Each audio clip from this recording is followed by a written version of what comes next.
اور ابھی راجوری میں جو معاملہ ہوا آپ کی نظروں کے سامنے، آپ نے پڑھا سنا.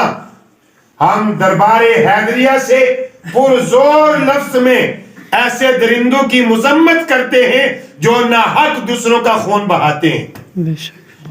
سمجھے؟ اسلام سچا مذہب ہے. اسلام آتنکواد کو دعوت نہیں دیتا ہے. اسلام آپس میں بھائی چارگی اور مساوات کا درس دیتا ہے.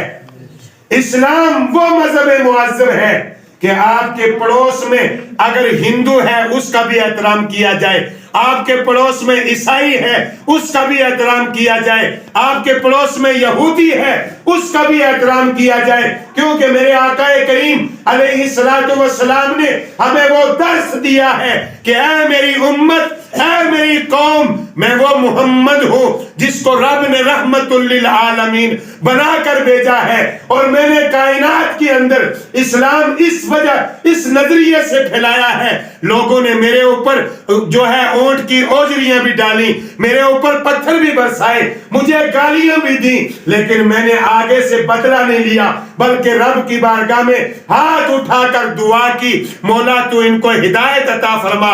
آج دنیا کے اندر کسی اور کا چرچا نہیں، محمد رسول اللہ کا چرچا ہے. سبحان اللہ. ہم اس نبی کے امتی ہیں.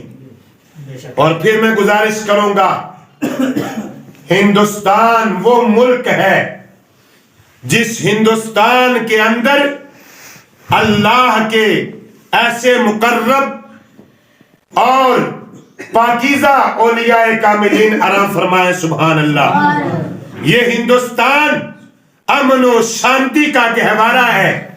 یہ ہندوستان امن و چین کا درس دینے والے ان مقدس قلندروں کی جاگیر ہے جنہوں نے الحمدللہ ہندو سے بھی پیار کیا، سکھ سے بھی پیار کیا، عیسائی سے بھی پیار کیا، یہودی سے بھی پیار کیا، اور پیار کر کے الحمدللہ خواجہ غریب نواز نے ایک ہی دن کے اندر 90 لاکھ غیر مسلموں کو کلمہ پڑھا کر مسلمان کیا.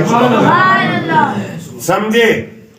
اور کوئی بھی ہو، وہ ہندو مذہب سے تعلق رکھنے والا ہو، مسلمان مذہب سے تعلق رکھنے والا ہو، کسی بھی مذہب سے تعلق رکھنے والا ہو، جو ناحق دوسرے مظلوم مسلمان کا، دوسرے مظلوم انسان کا قتل کرتا ہے، وہ انسان نہیں، وہ درندہ ہے.